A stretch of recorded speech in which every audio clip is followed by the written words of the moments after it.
and welcome students and of course other viewers to the introductory session to the course on Civic Ecology, a pathway to sustainability.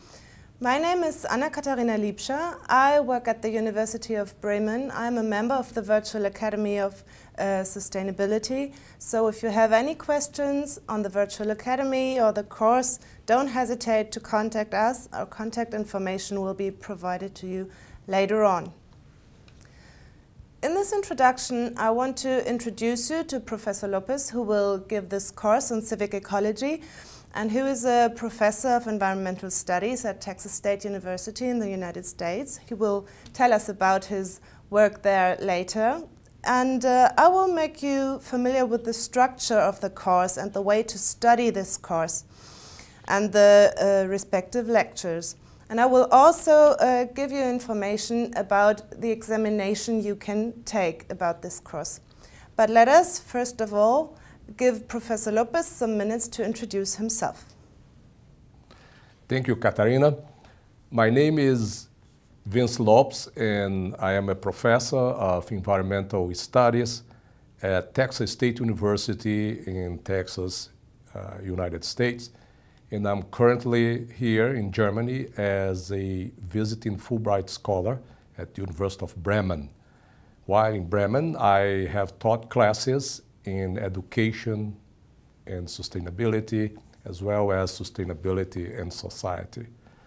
At Texas State University, I'm associated with the Department of Biology, where I teach classes in sustainability science, hydrology, and watershed management. I have been teaching for a number of years, and my primary research and teaching interests focus on the relationship between ecosystems health, natural systems health, and human well-being. And my purpose is to better understand and, if possible, transform human-environment relations in order to impart new life and vigor to both human and non-human communities. This is the topic of civic ecology. How did I get involved with civic ecology? I have a doctoral degree in watershed management from the University of Arizona in the United States, and a master's and BS degrees in water resource engineering. So during the 80s and 90s, my teaching, my research and practice was essentially engineering oriented.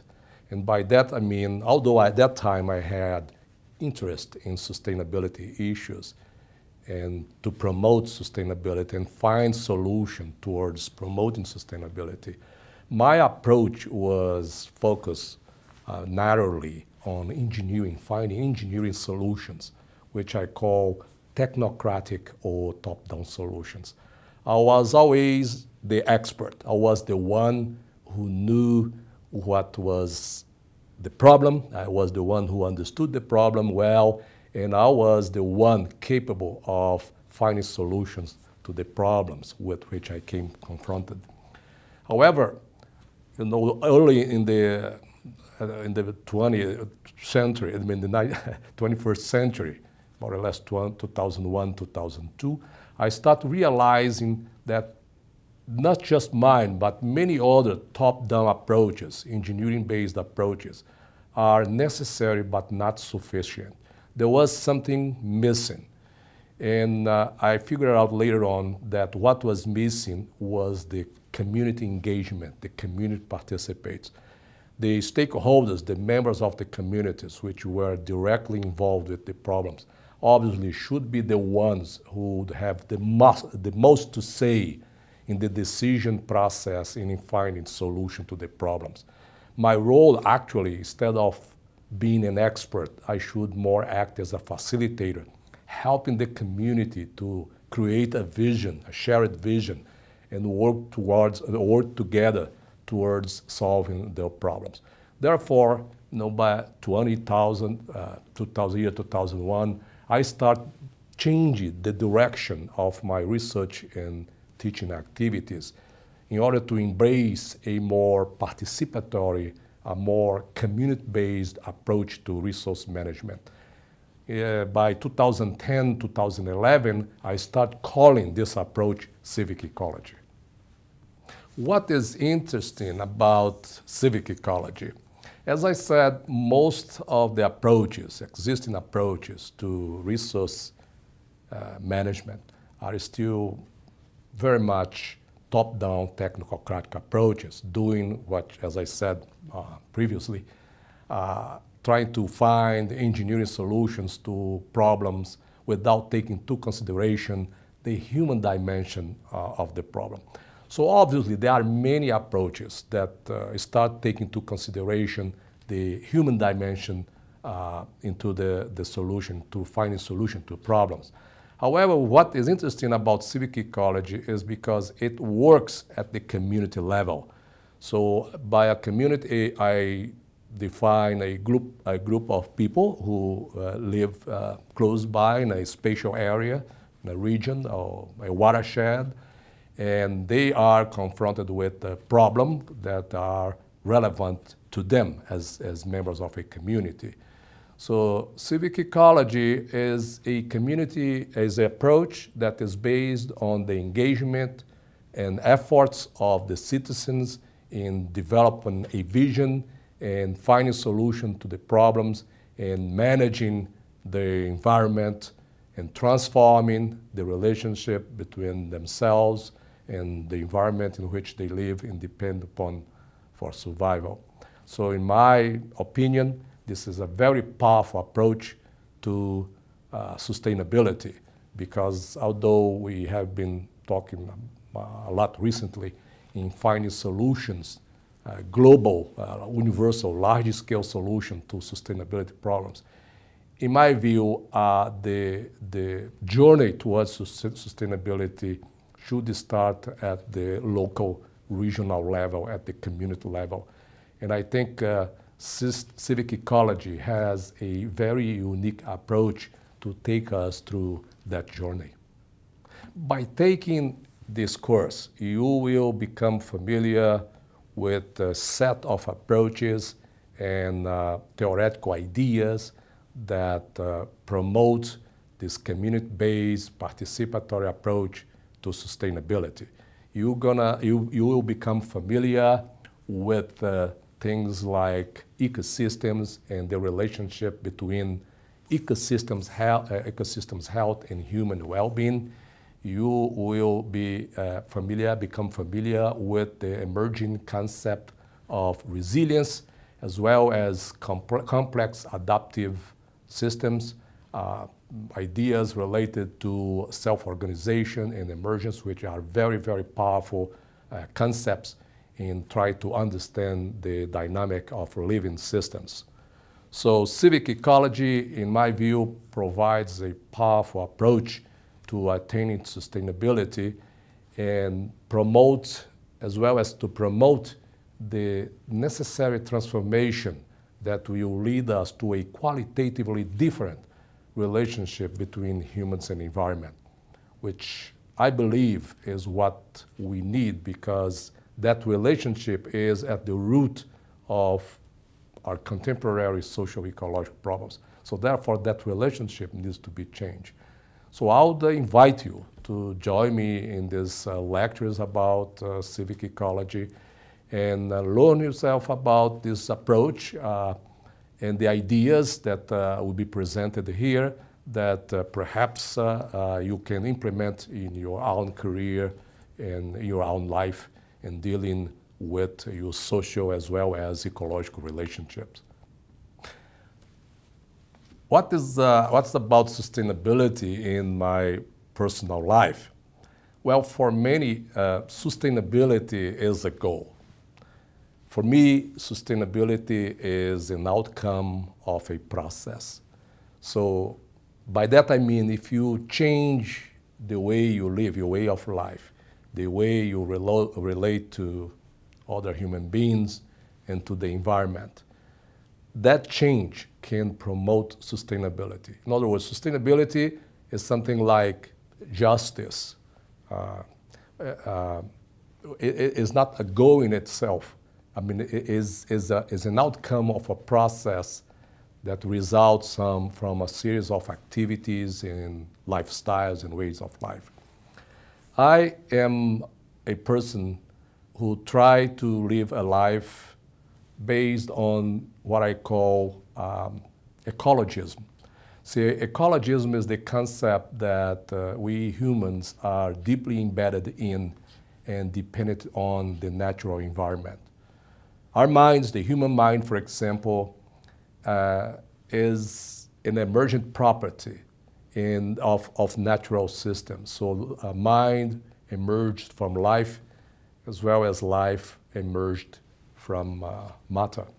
So therefore, I feel myself as a creature, an entity, deeply embedded in the natural world, living in close relationship with human as well as no-human entities. So that makes me think about my actions, how my action impacts the lives of others as well as the environment in which I live.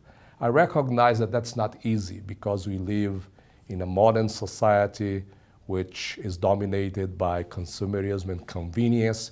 So they are continuously trying to convince us to buy some products that supposedly will bring us happiness. From an ecologism perspective, happiness is something that comes always from within. It does not come from without. So therefore, I don't think that something outside myself will make me happy. So happiness is something that has to be resolved internally. And my vision of ecology, in my embeddedness in the environment, helps me to be happy, or at least to understand the context in which my life unfolds. In practical terms, I'm a vegetarian, and I don't eat meat for 3 reasons mostly. I don't want to support an inhumane industry that treat these entities, a cow, chicken, pigs, essentially as food. Also, I don't support the ethics, the way they relate to the animals, and the politics and economics, the making money of the industry. And the violence itself. I don't think that I need to kill an animal to survive, because I think we can live well as a vegetarian. But I don't imply that it's bad to eat meat, and you can eat meat. I'm not saying that you should not. I myself is an example of what sustainability means to me. I don't support the industry and milk industry, which I think is very unsustainable. I try to be just, as again, not just to humans, but to non-humans, to animals. Try to, as much as possible, not to impinge suffering. It's not easy. I just say that these are guidelines. I have those things in mind when I am in the world, when I'm living my life. I'm not saying that I am perfect. I'm not saying that I'm always just. But those ideas of sustainability, of living an ecological life, being an ecological citizen, helps me, reminds me all the time the way I should be relating to myself and to the environment. There is a lot to be done. There is a lot to be changed. But again, from an ecological perspective, I think there is no end to it. In the quest for sustainability and living a sustainable life, you are continuously improving, you're always changing, because at the time you solve a problem, you are confronted with a new problem. And therefore, it's a continuous process, it's a journey. There is no end to it.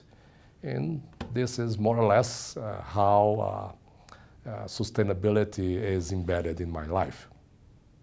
Thank you, Professor Lopez, for this introduction about your person and your topic about civic ecology. Now let me provide you with some more general information about the course. All the videos on our platform are free for you to watch, and you can use them either as a student, in this case you can also take an exam at the end of the course, Or if you're just interested in the topic in sustainability and in an approach to contribute to sustainability on a local or a community level. Now let us take a look at the structure of this course. This course contains 5 lectures, and every lecture is divided into 3 episodes. There are 2 episodes of presentations and 1 episode which will be an interview or a case study. The lectures all include more information about the learning objectives of the course and also questions or tasks for self-study. As I already said, all videos are available and can be downloaded from our learning platform. And you can enter that platform and get access to the videos by logging in on our website. So self-contained learning offers you the possibility to learn the way you want to, but if you want to use these videos and take the lecture and take an exam for your studies, there's a certain framework you have to follow. With this course you can gain 1 credit point, and we have an intended workload of 30 hours for this. What is expected from you within these 30 hours, and what we recommend you to do, because it's in your own interest, is to watch the videos and work through the videos, to do the exercises, to review further literature, and to prepare well for the exam.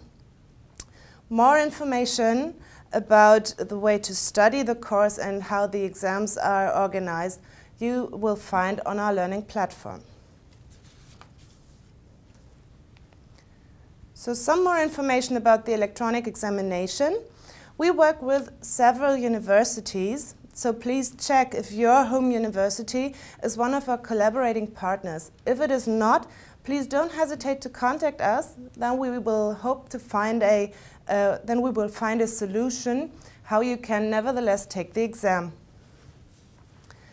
Some more details about the examination. It is clear that all the episodes are relevant for the examination, and in the examination we will ask different kinds of closed questions. To help you prepare for the examination and to give you an impression, we have on our platform a demo examination, and there's also further information on the electronic examination, and these you will find on our 2 websites, which you find on the slides. So now I want to wish you good luck with the lectures, have fun with the lectures, and I hope you will learn a lot. Thank you and goodbye.